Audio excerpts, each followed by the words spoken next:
And we are live. Hello, everybody. Welcome to the show. My name is Rui, and I'm the host.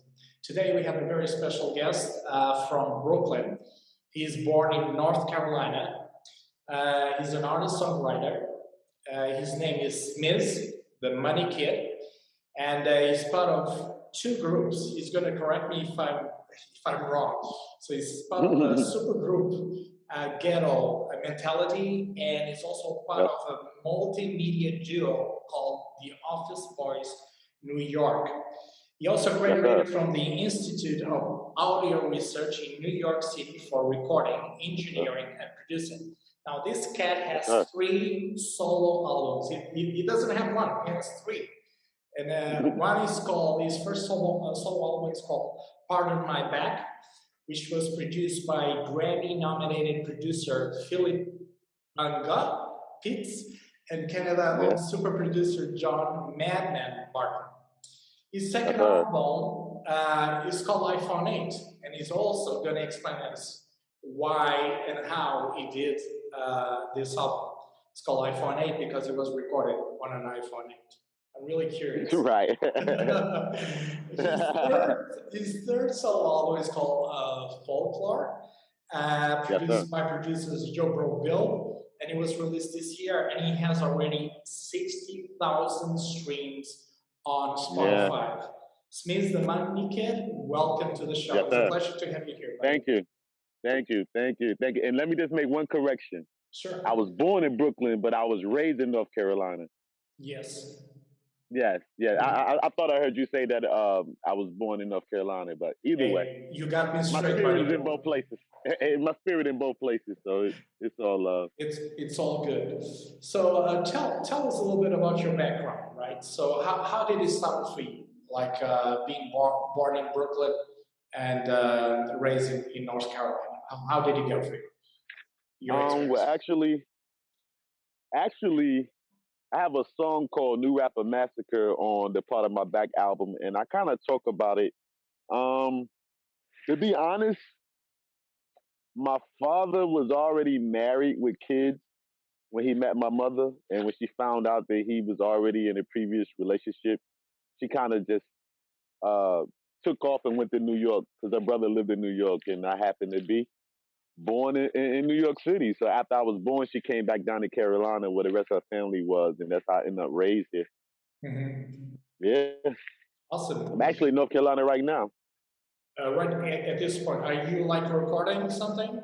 What are you doing up there? No, actually, most of my family is here, so New York is cool for the hustle and bustle and the business, but when it's time to like unwind and relax, Carolina is where I go. You know, the atmosphere, the water, the trees, it's just very therapeutic. Yeah. You know, okay. Yeah, I understand that completely. Now, what was your biggest challenge so far in the music industry? Because you seem to me like a guy who has quite some experience already. You recorded 3 solo albums. You collaborated with other people.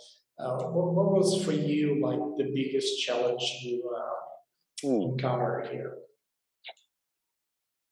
I think my biggest challenge would be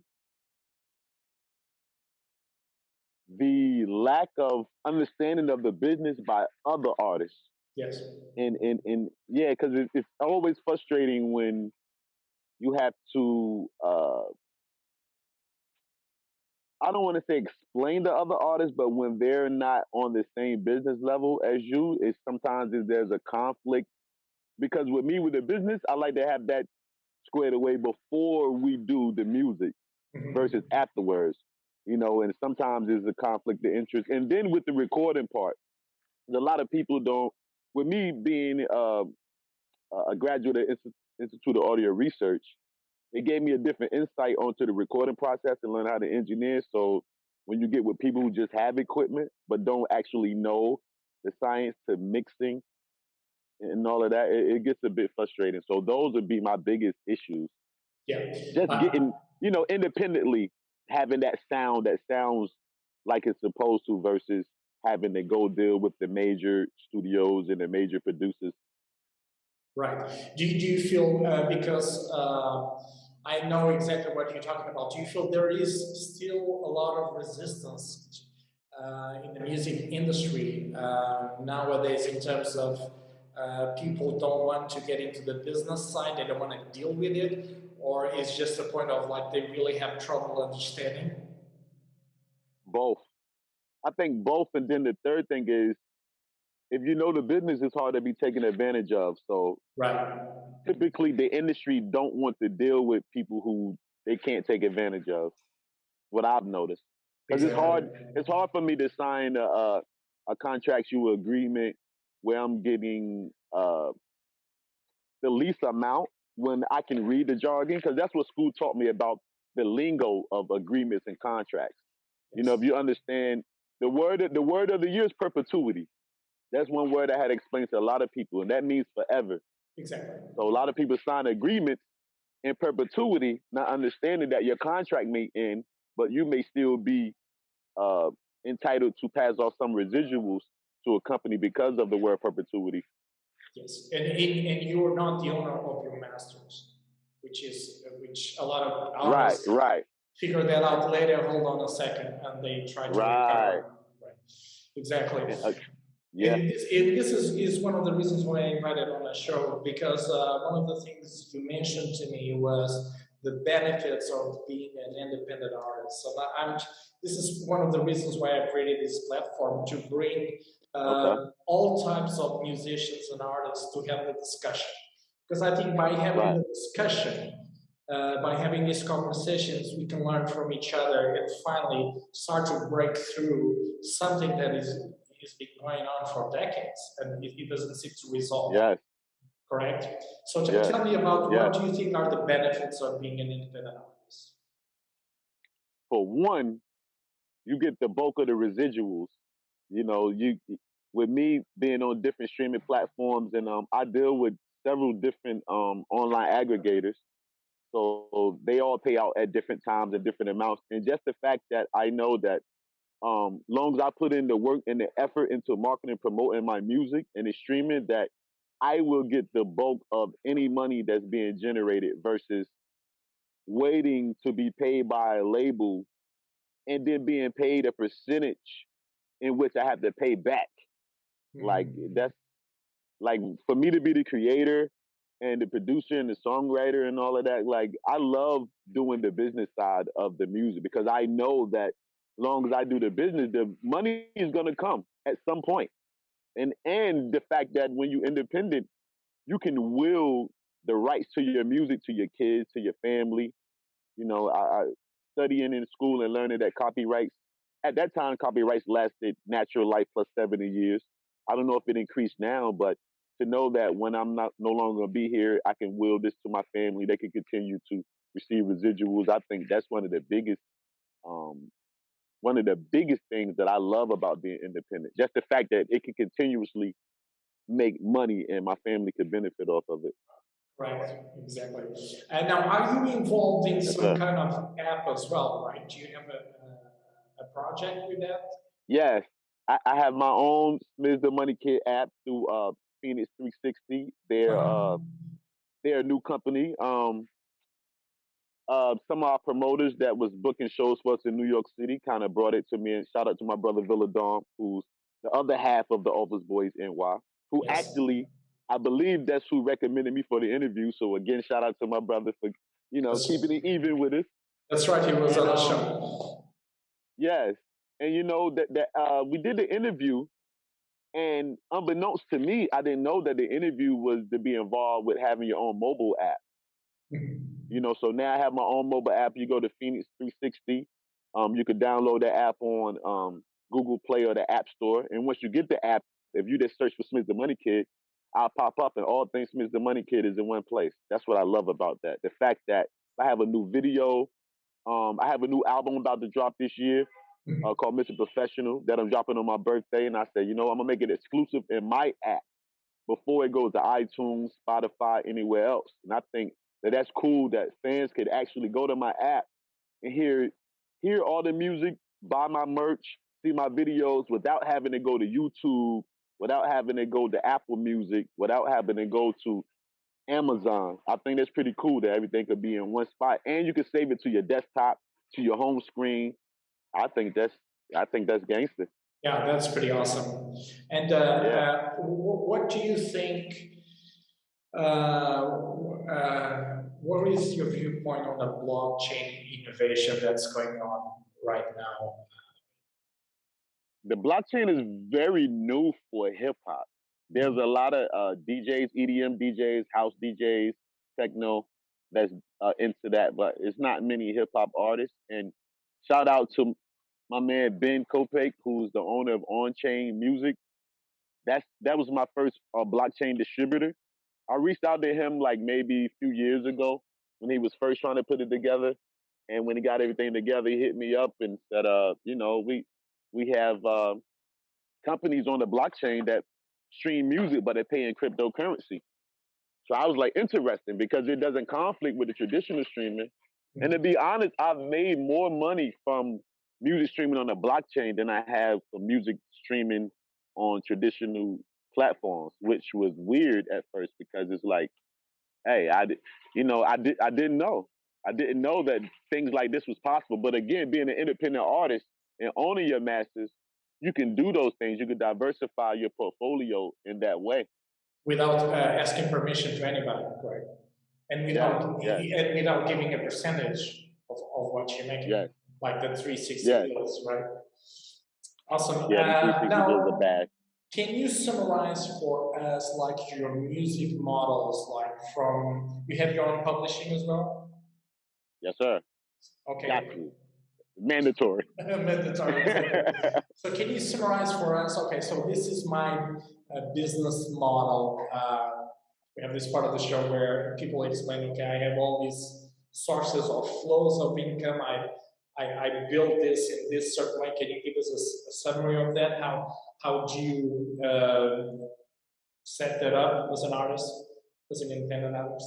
How would you set what up now? What the business? How do you set up your different music models, like your different flows of income in terms of publishing, selling? Research. Well, school, I had music production classes in school, and they taught us the business side. So I learned like the copyrightable parts of a song. We had like quizzes on 30-page contracts. We had to study and got quizzed on those. So it was like, in school, they told us that there are 40 plus ways to generate revenue from one song, and that each song is its own business. 42 ways. 40 plus. 40 plus. Okay. They named about 40 different ways where you could generate revenue off of one song. Wow. So, and knowing that, I tried to find out those 40. Yes. I may not always fit into the category, but as many as I can find, which meaning the publishing.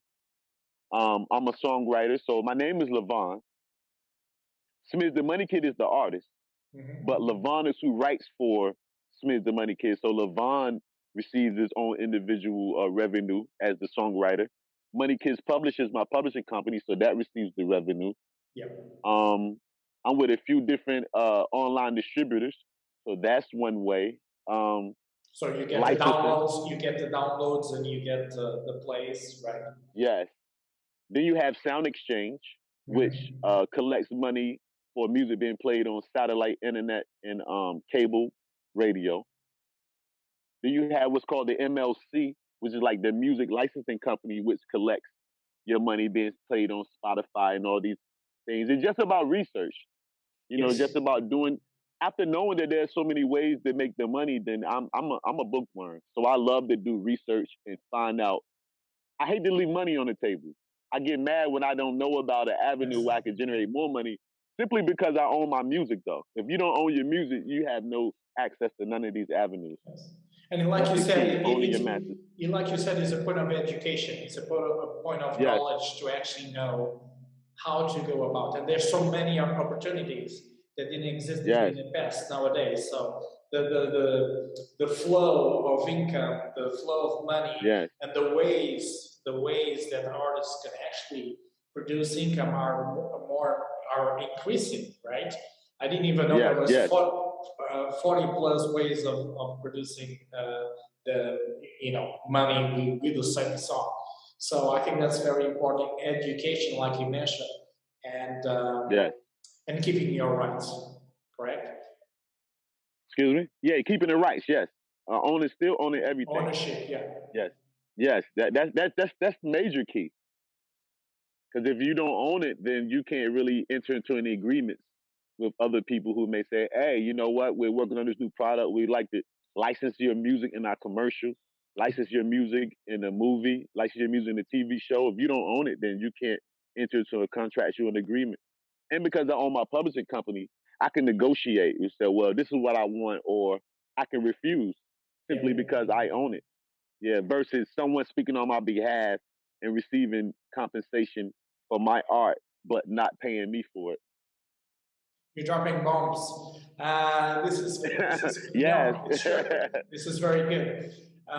Yes. Now I'm gonna fire a couple of questions to find out Okay. tools that you use as an artist that could help our audience. Like for example, Okay. what's your favorite music tool that you use? Right now, got to be Phoenix 360.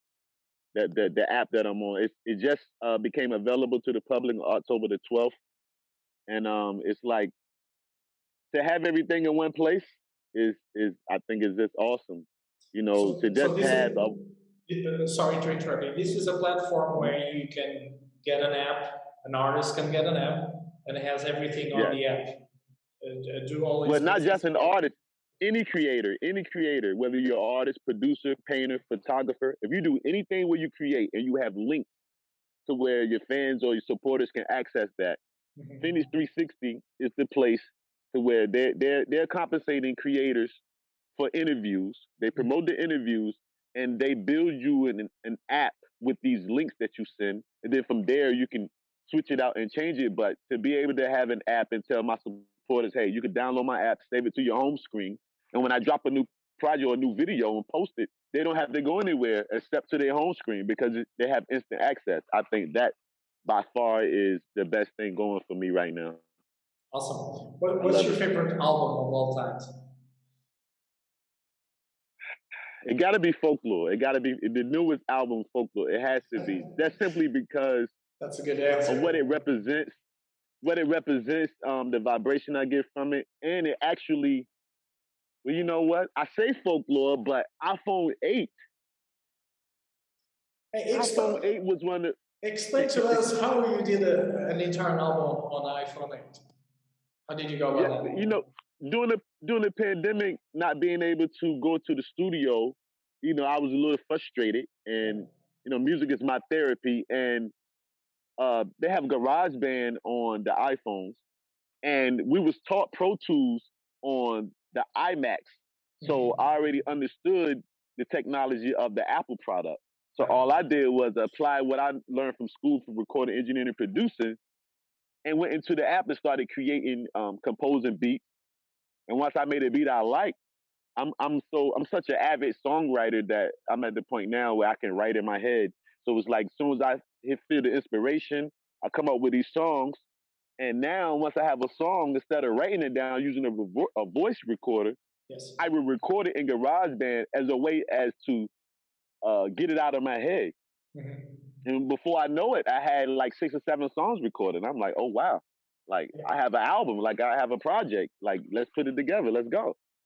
I And you love put it. Yeah, iPhone 8 has to you be. yeah, you put it out. It's one. Yeah, yeah. I did. I put it out, and a reason why I said folklore is because folklore has outstreamed iPhone 8, but iPhone 8 was definitely what's the word, groundbreaking for me because I was able to do everything without my producers, without my engineers, within the comfort of my home, make the music, create the music, record the music, go to my distributor and put it out, and then have to leave home during the pandemic. That to me was like mind blowing that I was even able to do it. So that was my favorite. But then when folklore came out, it seemed like folklore just kind of it outstreamed everything for some reason. Mhm. So I'm stuck in between folklore and iPhone 8. Okay, I understand. Now, you talk about education, so I gotta ask you this: what is your recommended must-read book or publication that that's your favorite? not many books. YouTube, YouTube, yes. YouTube, yeah, YouTube, and uh, from YouTube it'll lead you into books. But school didn't necessarily have school books. All of the teachers and professors was in bands or ran studios or ran record labels, so it was like firsthand knowledge from people who actually live within the industry I wanted to be in. So for me, I still have all of my quizzes. I have all of my notebooks. Have all of my everything they gave me. I still have as a reference point. So for me, I say find out what you want to read. Go to YouTube, research some things on it, and then from that, it'll lead you in the right direction. I think because I don't really know too many books. Matter of fact, I might need to write that. Might need to come up with a book Yes. just for people like me because if I can take all of this knowledge that I have and have learned and put it in the book and make it digestible for artists who don't want to try to figure out what the words mean, I think it'd be great. Hey, listen, if you know more than 40 ways on how to, create income or money with a song, right there, that's a book. I mean, if you have that knowledge, right there, that's vital information that And they're simple, people want to really. know. They're simple. You got streaming. You have shows. You have your merch. That you have sheet music. Mhm. See, people don't think about that part. What came to mind was I remember when Alicia Keys dropped her album, The Diary of Alicia Keys, I believe was the name of it. Mhm. Yeah. And my sister was learning how to play the piano, so she bought Alicia Keys book, music book, but it had the words to the songs and it had the music notes, and she was able to teach herself how to play piano by buying this book. And I thought that's just another revenue stream because now the sheet music is a different type of reproduction or replication of your music. And you could do licensing. Because now Yes. you can license your sheet music out to other books or to orchestras. And it's like, okay, now I'm down the rabbit hole. Now it's like, oh wow. When you're doing hip hop, you don't really think about sheet music because you're not really looking at it from a musical perspective. But in a sense, But the we lyrics, learned that people are supposed we to learned make. that the lyrics and the melody, Yeah. we learned that People, melody is the copyrightable part of a song. So that in itself can be constructed into music notes. yeah, So I know yeah, that people go on YouTube to have the lyrics and follow the song. it's The truth is, you as an artist are supposed to be paid for the lyrics, for the use of the lyrics yeah. alone. Yeah. Even that though, even making lyric videos is another way to make money off Yeah. of your music because that's different from just the audio being played Exactly. because the words are being seen yeah, and then you have like karaoke. You have licensing. We talked about movies. We talked about commercials. And even with performing, I'm down with ASCAP as a publishing company. So when I perform my songs, I register with ASCAP, and ASCAP pays me for the public performance of my songs on stage, which is another revenue stream. Yes. So I can get paid for a show, then ASCAP could pay me for performing the show. And now they even pay for streaming on Facebook and Instagram because of the pandemic. Oh wow, didn't know that. So again, you don't even have to leave your home to generate money from your public performance. Are they doing that just during the pandemic, or are they doing that in general? Like you do live streams and they have to pay you for that. It's it started during the pandemic. Because of the pandemic, what happened during the pandemic is creators and performers, we wasn't compensated in the first stimulus budget. Yeah. And ASCAP BMI, they did a lot of rallying to say, hey, the songwriters, the composers, the publishers, we're suffering because we can't go out into the public, we can't perform, we need to be compensated too. And I think ASCAP said, you know what?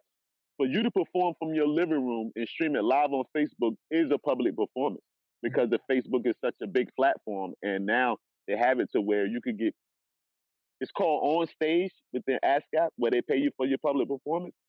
So I think they figured out that, people are doing live performances from their home and streaming it. So this is a way for us to help songwriters and artists make extra money during Yeah, the time when they can't hit the technical stage. yeah, Yes, exactly. love it. Awesome. Let me ask you this: what was the best advice you ever received in the music industry? Nothing. Sorry. Nothing. Nobody told me nothing, no good advice. Because to be honest, I'm gonna just be transparent. The industry is out to get you. There's such a standard model of business in the industry that unless you're on the side of taking advantage of artists, they don't want to. They don't have no love for you. They don't want to talk to you. They want to talk to your manager. But what if I am the manager? Then they don't want to deal with you. They don't want you to produce your own music. They want to hook you up with producers. They don't want you to write your own songs. They want to bring songwriters in. All these people are sitting at the table taking advantage of you, the artist, in which you have to pay the manager and the songwriter and the producer out of your 10, 15 cent that you make off of your $10, $12 album. Industry taught me nothing at all except to be independent.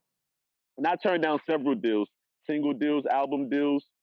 Labels try to divide me from my group. Oh, we like you. We rather sign you and not your group. Like, I hate the way the industry is, but it's because everybody sticks to the standard. I don't think anybody likes it, to be honest. Right, and that's the problem. I think the only people who act like they like it is the very few that are making money and they don't want to like put in jeopardy their careers, so they'll play along. Right. Okay, so let's say you're going to live in another planet, right? Okay. What three things would you take with you? If you go to another planet, yeah, man. What I tell them to do? Let's say Elon Musk would say, "Hey, Smiz, I'm taking you to Mars.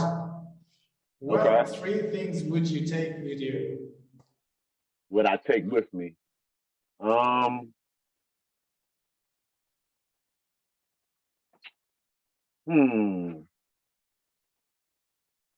What three things would I take to another planet? Another planet, right? Not country, planet. No, we're talking about another planet, man. A woman, for one. That's a good choice. My phone, so I can make music. Your iPhone 8. And probably some seeds so I can eat, so I can plant and grow vegetables or fruit or whatever. I like to be self-sufficient. So if I have a woman, I don't need to go find me an alien girl. If I have my phone, then I can make my music that can be happy. And if I got my seeds, then at least I can cultivate some food and maybe even turn into a business and sell my music with the fruits and vegetables with my lady. Okay, awesome. And what is music success for you in your life? Music success, I think just being able to provide for my family, to prove to my family that all things are possible, because the music industry is like an impossible dream.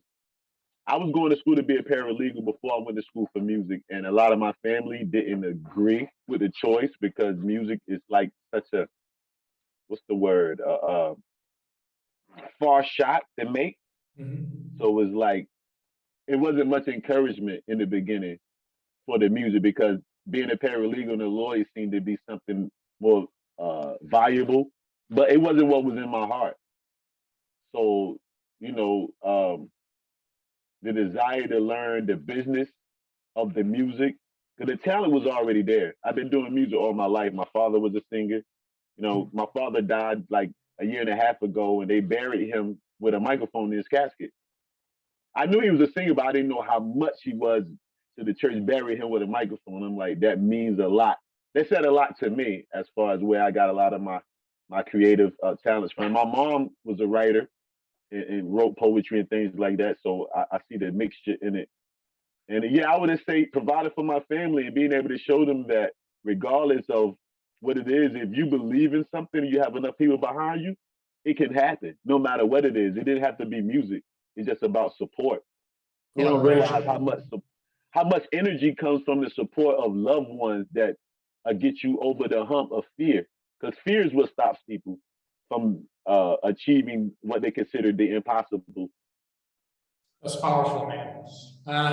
Look, Yeah. Smiz, I gotta thank you so much for being on the show. You dropped some powerful bombs. Thank you. What's the best way Thank you. What's the best way people to connect with you?